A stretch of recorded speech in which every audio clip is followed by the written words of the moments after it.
Good morning and welcome to Talking Bull. It's Steve and Jamie coming to you from Signal Centre, powered by Acuity.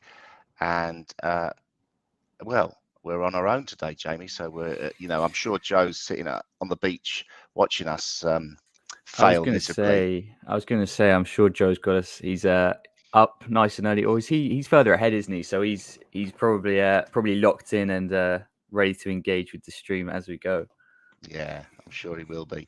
What we're going to do, we're going to go through. I'm going to sort of go through the news headlines. See if we can do this seamlessly. I'm sure Joe's sort of rubbing his hands, like you say, and let me just try and upload these, or actually I'll probably show them from the slideshow. Nice. Yeah, let's share this screen here.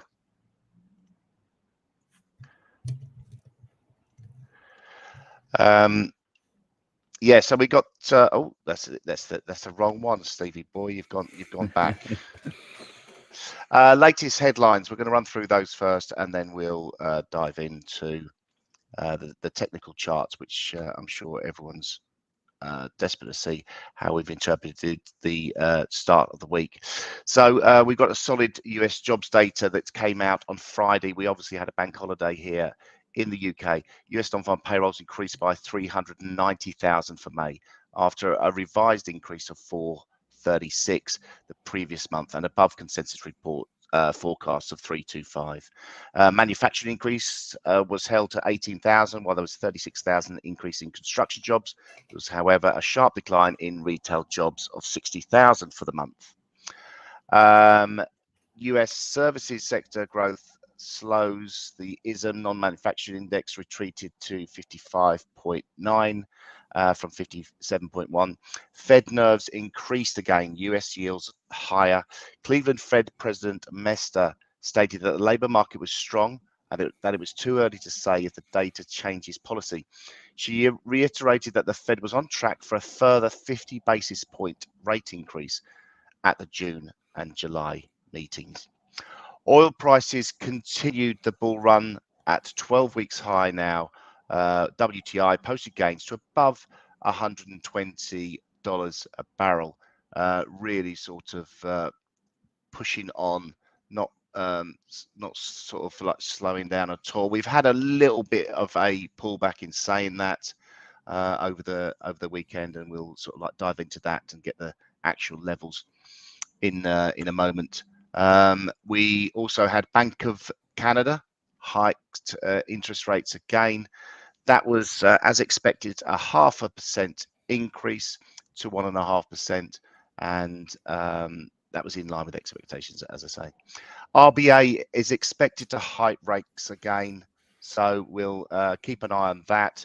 Consensus forecasts are for a further increase in rates of 25 basis points to 0.6, and although a sizable minority expect a larger rate hike of 0.75 of a point. So we'll see how that factors in.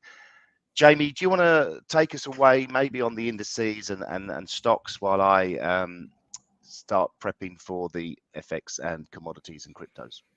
Sure, yeah, let's do that. Let's mix it up a bit. I like it. Okay, cool. So let's start with some of the indices. Obviously, no Joe, so Steve and I will be covering what he usually looks at. Where to start? We've got the AX200 here. So this is the Australian stock index. Not too much going on. Obviously, Steve, myself, and Joe haven't been here since Wednesday now, so there have been a couple of days trading without us. The world moves on; it doesn't live around us, revolve around us. But yeah, so we not too much to say. We're kind of trading within this bit of a range on the Australian stock index. We'll make the support here. So for me, these are the two real key levels to watch. You can kind of have another support level drawn around this level here. Let's bring it down a bit, as prices reacted off that before as well, and it's reacted off it again last week too. So not too much to say there. It's a bit in between the key levels for me at the moment, that one. We'll jump into a couple more. Look at the Nikkei. up 1.5% today, so it's had a real strong start to the week. But again, I'm looking at the key levels. I'm looking at what I care about. For me, it's here we go. Let's get what I'm looking for out. It's this level here, or just below that, I should say. That's where I'd be looking at some resistance potentially to come in. But as you can see, we've had a real nice, since kind of the middle of May, this very steep uptrend, which you can see clearer on a 4-hour chart. So looking for perhaps some resistance to come in at that 28,615 level that we've got marked there. We'll jump into a couple more, which we have a look at. Let's look at FTSE. Again, it's been holding up pretty well recently. Tag this resistance, which I had marked previously, goes all the way back to January. It's hit it 1, 2, 3, 4, 5 times now. You could argue 6 there as well. But more recently, we tagged it and we're coming straight back into it, which for me is a very bullish sign. It shows that the buyers are trying to step in faster than they have done before. And I'd be watching this, what have we got? It's a 76.50 level, watching that very, very closely for a potential break to the upside. The other key levels on FTSE are marked out, as you can see. But at the moment, looking for that break potentially through this key level. We'll jump into a couple of the US ones now. Let's start with the NASDAQ, which interesting couple of days to end trading last week. We had this really nice bullish day after a slight pullback from the impulsive move we had. But this was almost completely covered by the day of the 3rd. So that was Friday, wasn't it? Yeah, so that was the non-farm payrolls there. Almost completely covered by that. It has opened stronger today in the futures, so we're up almost 0.9%. But yeah, interesting price action there. Let's see, how does that look on a weekly chart? Because obviously that was the end of the week. Looks more bearish when you look at it from that. And I know Joe has been really watching this key level here, hasn't he? Yeah, exactly. Yeah, I think with the Nasdaq, because it's like full of the tech stocks, the sort of like the really big tech stocks. That's it seems to be not actually reacting the same way as the rest of the indices. So yeah, definitely want to watch. Yeah, so certainly something to keep an eye on. I think it's always important when you're looking at stocks, whatever asset is, to look at the bigger picture so you can get an idea of the overall trend. And what we see here is a number of consecutive weeks closing lower. And not last week, the week before that, we did have a really strong week closing right at the top of the week's range. But this to me looks like it could be potentially a bit of a pullback from the larger bearish trend which we've had since 2022, really. I think to kind of start changing that, you want to close above this level here. So if we get a close above these wicks on a weekly chart, things could potentially be turning around. But as of yet, I need to see more from the NASDAQ. S&P, similar kind of story. We're at a pretty important level where buyers and sellers have fought it out before. I want to see that close again. I want a close above this previous wick. Even on a daily chart will give me a bit more hope, because you can see if we bring it down to a 4-hour chart, we do have a bit of a resistance level. It's not perfect, but this here, if we get a bit of a close above that, and the start of this week looks pretty good to me. If we can kind of buy a bit more into this 41.90 level, potentially we've got a bit more upside before downtrend continues. But I'm still certainly biased for more selling, I think, anyway, in the coming few weeks. Should we jump into some stocks? We'll have a quick. Let's start off with our biggest gainer and loser. This is what I know how to do. I'm back in my territory. Biggest gainer, TPTX, Turning Point Therapeutics. You can barely see it. I'll get a circle out if I can find it. Where's my circle? There it is, up here. Look at that. Oh, I've covered it now. There you go. Yeah, so this was up 118% off what was really negative price action. In more recent weeks, we have had a bit of a, you call this almost a quadruple bottom, triple bottom. Yeah, here, nice. Which certainly looks quite nice. Had a bit of a breakthrough and a retest, which is nice. But I mean, when you see moves like this, they're largely not things you can forecast or predict for. You just kind of have to hope you're not on the wrong side of them. But we look at why this happened. And here we go. Is this it? No. It's got the wrong news again. This has happened before. I've got to go off this. Let's see. There we go. That usually fixes it. Perfect. I did see this. I found it earlier. Where are we? TPTX. Here we go.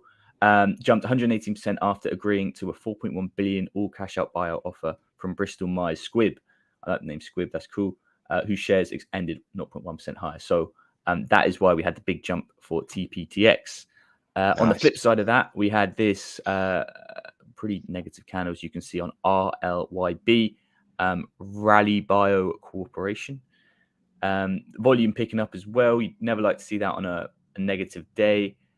Looking at the news for this, I did have a look. I couldn't find too much on it. The only main thing I found was that their CFO was retired from the company, and clearly he was an important person, or maybe that wasn't the entire story. Could be a few more other things going on, but yeah, probably not. If it's an unexpected retirement, then yeah, that doesn't bode well. Maybe Chief Financial Officer. Yeah, but yeah, I couldn't find too much more on that, so we'll leave those two for now. But we'll jump into a quick stock heat map. We'll firstly start off with the week's performance of the S&P 500. You can see it was a bit of a mixed bag, honestly. Amazon had a really strong week, up 6%. Tesla had a pretty bad week, down 7%. So it was pretty mixed across the board. And if we drill down to just what happened on Friday's trading, it was a pretty bad day all round. Tesla actually down 9.22%, which is a pretty considerable move. There wasn't much doing well at all, actually. I mean, as we've discussed before, this darker red that we see on Amazon, Tesla, Google, Meta Platforms, Facebook shows minus 3% or more move. It must be actually up to anything above minus 2% because Amazon's minus 2.5. So, so yeah, a pretty weak close to the week, as we discussed when we looked at the indices. And that, I don't know, maybe that's down to partially the jobs numbers that came out. I haven't dug into them too much myself, but it didn't seem that the market liked it. And we'll dig into a couple of stocks here. The one that stood out for me was Novavax, and we've looked at this. Seems like we used to look at it a lot, but then it kind of chopped around and didn't do a lot. But what we can see from Friday's trading, it was down 20%.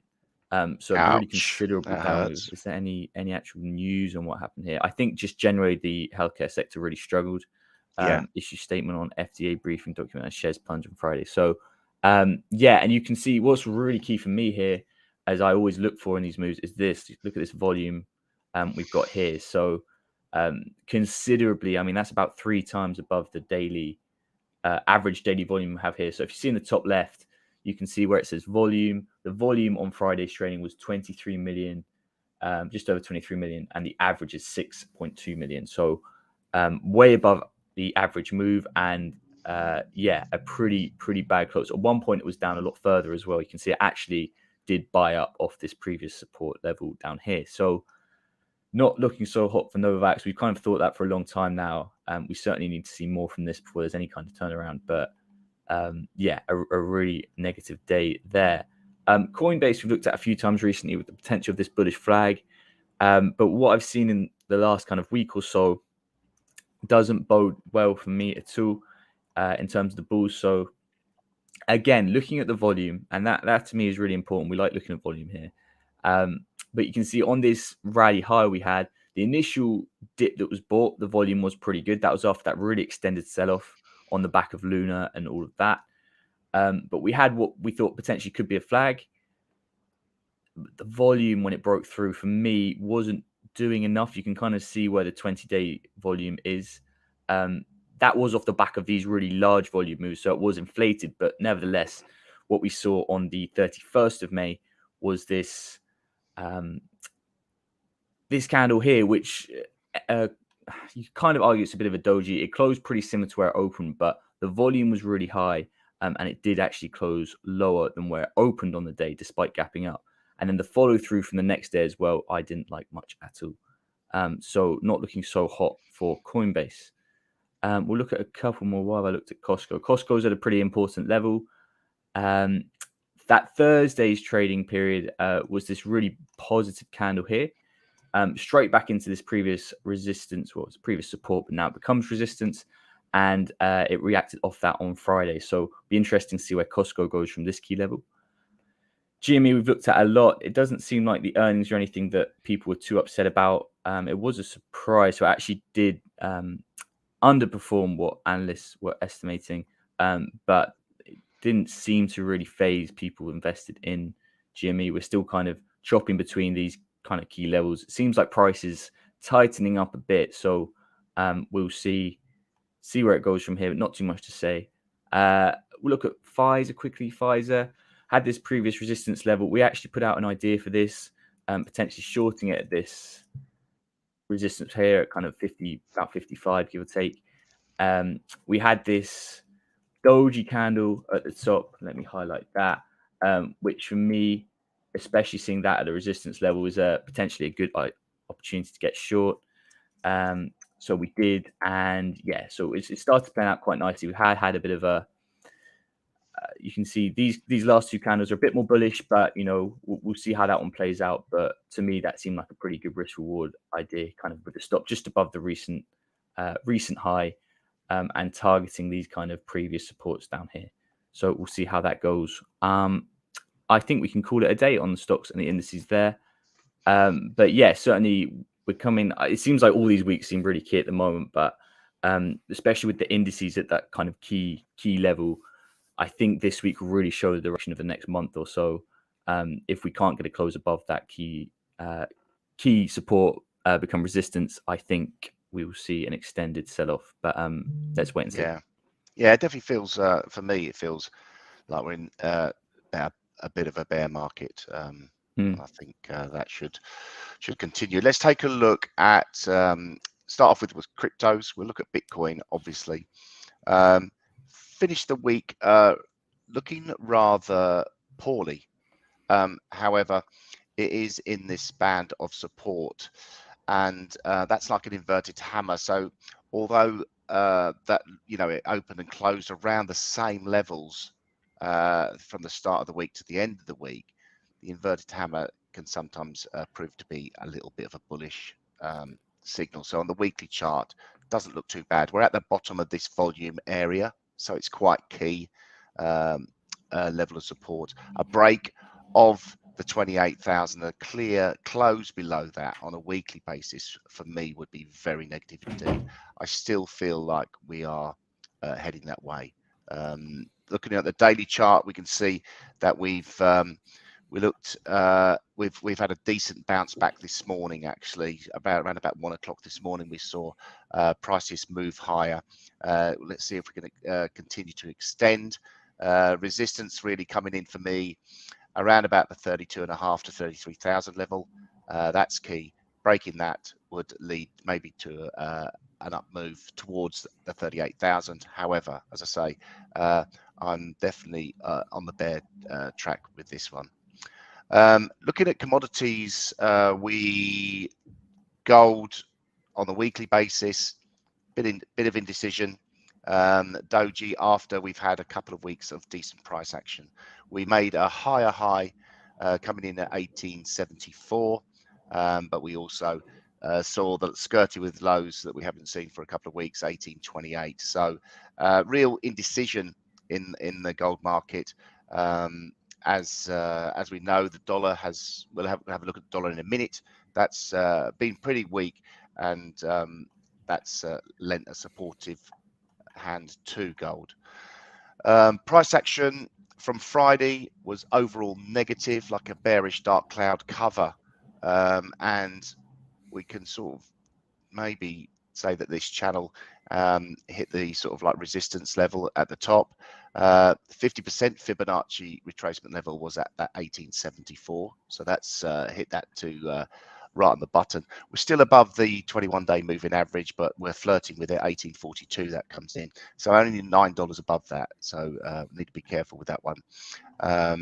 And on the hourly chart, I suppose this looks a little bit like potential for a bearish flag here. If we get the parallel channel up, something like that could sort of extend lower if we manage to break. So really got to be careful with the 1847 on the hourly chart. If we get above 1856, could push up towards that last week's high. As we said, crude oil, WTI crude oil got up to 119 on this. I think probably the spot market got up a little bit higher than that, up to 120, as we said in the headline at the start. This price has has actually topped out around about 78.6% fib. So definitely one level to watch. We still are bullish of this overall. Let's take a look at the daily chart.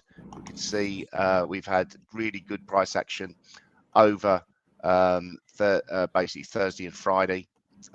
Took out the weekly high from the 31st, yeah, we're still trading up at those levels.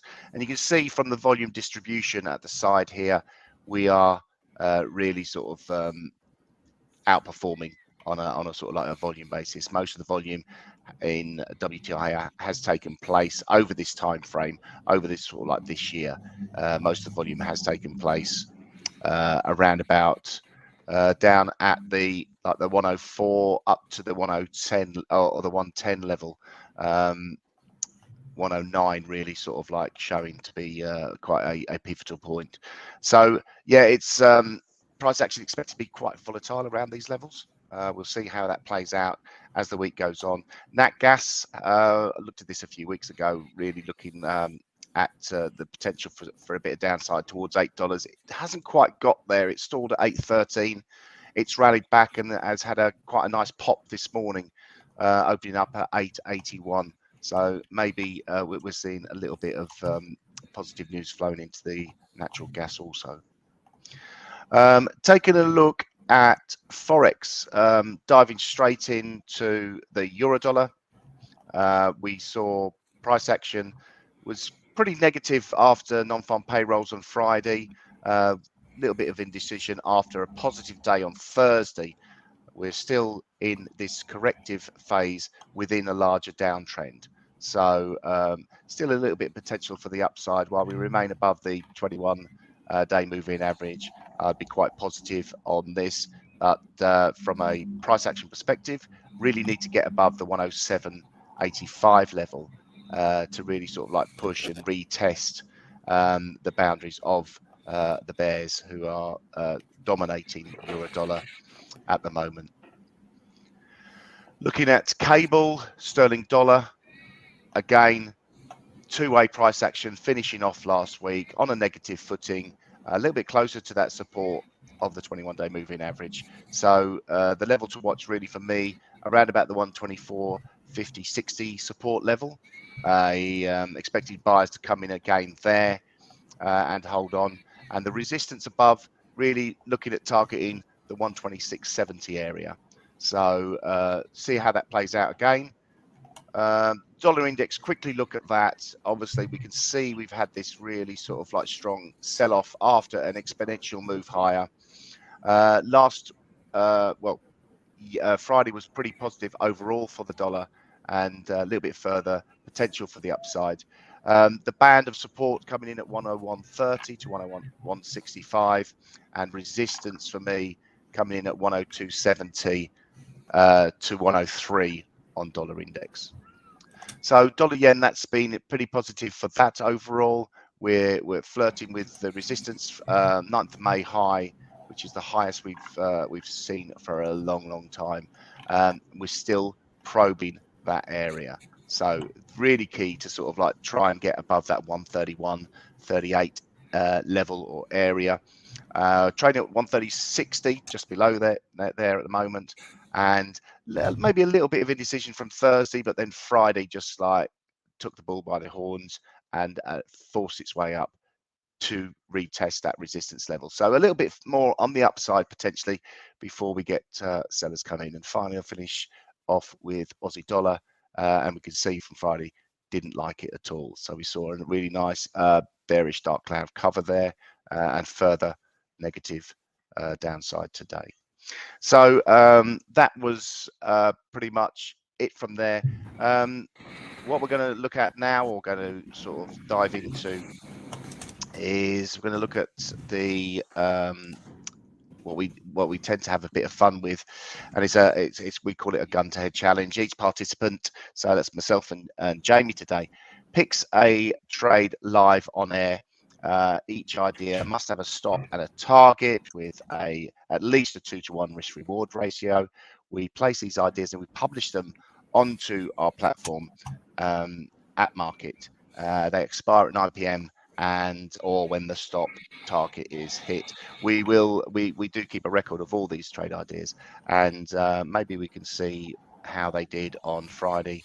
Let's have a little look if I can share this screen again. I don't know if we have to look at Fridays, I don't think.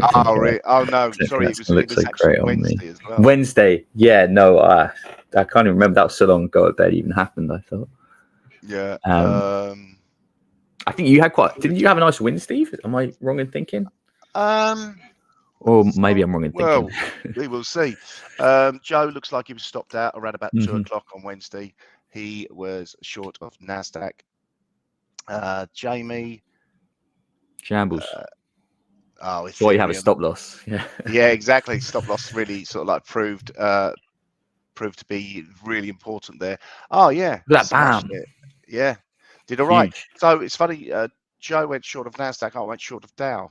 And mine sort of like really played out well. It just shows you how tricky it can be, just because indices are sort of like flowing one way. It doesn't mean to say they will all go the same way. So yeah, that worked out pretty well at quite a decent level there to sort of like watch. Jamie, have you got anything that you like the look of or don't like the look of, as it may be? Yeah, I'll kick things off. I've been scanning a few different assets, and there's honestly not a load I like at the levels we're at the moment. But one thing I did notice, and I think I actually brought up when I looked at the indices, was DAX at this quite key level at about 14,500. What are we calling this? 14,600. We've hit this level quite a few times now. Since April, we've been bouncing off it. We're there again. We've been playing around it a bit more this time, but I'm kind of hoping that it holds up for at least one more day. So I'm going to look to get short of the DAX here, and let me draw this up properly so you can see when the trade ends. When I first found it, it was a much better price, but now I'm going to have to give a bit back just to show we're doing this properly. So I'm going to set it at 14,554. I saw that 554. You can't tell me otherwise. Here we go. 4,554. Oh, look at that. It's really eating into my risk reward. You hate it. You see, now I'd be tempted to potentially bring my stop down to the end of this candle, but considering we've still got half an hour left of this hourly candle, it could well just rebound up. So I'm going to keep it where I am and just take the hit on the risk reward. So selling DAX at 14,554. Take profit is going to be towards these lows down here at 14,337. And we're going to keep our stop above this recent high. We'll tighten it up a bit if we're going to get a bit more precise, squeeze a bit more out of it. Let's do that.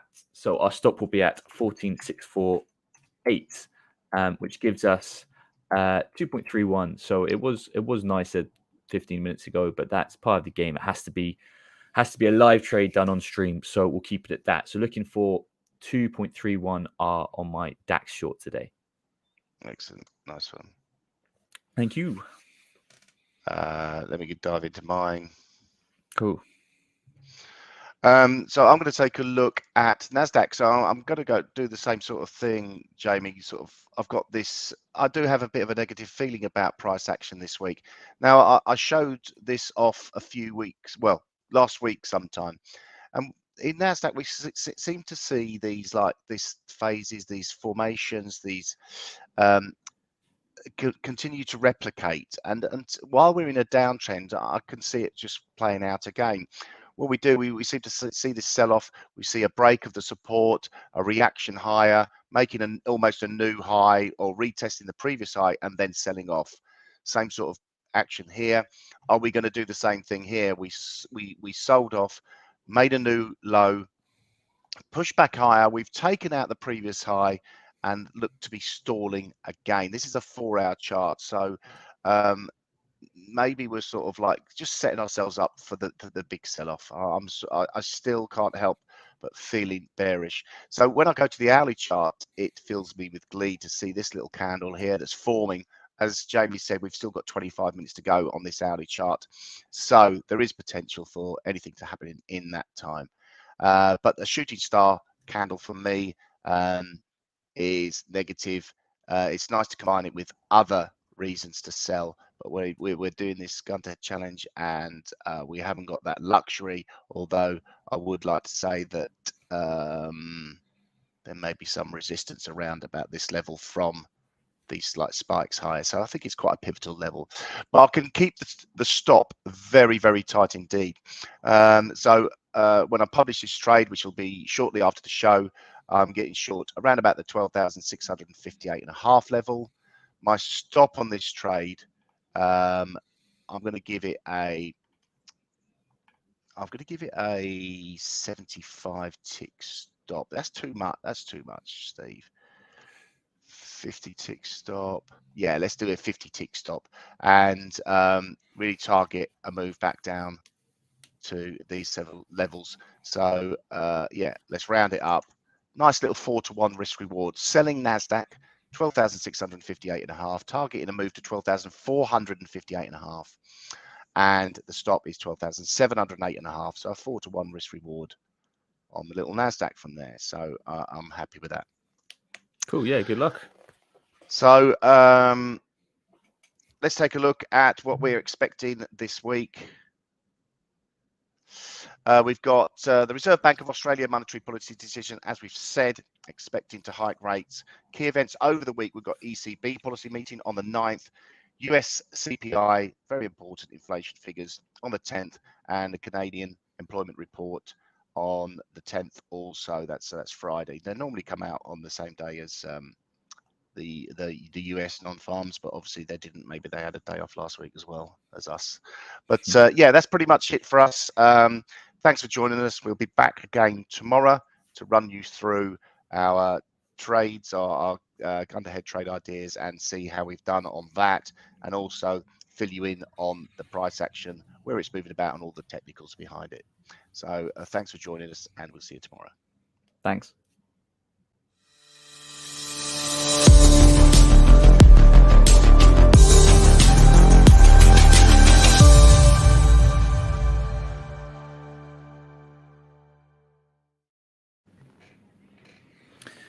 Nice one. Thought you held it down very well.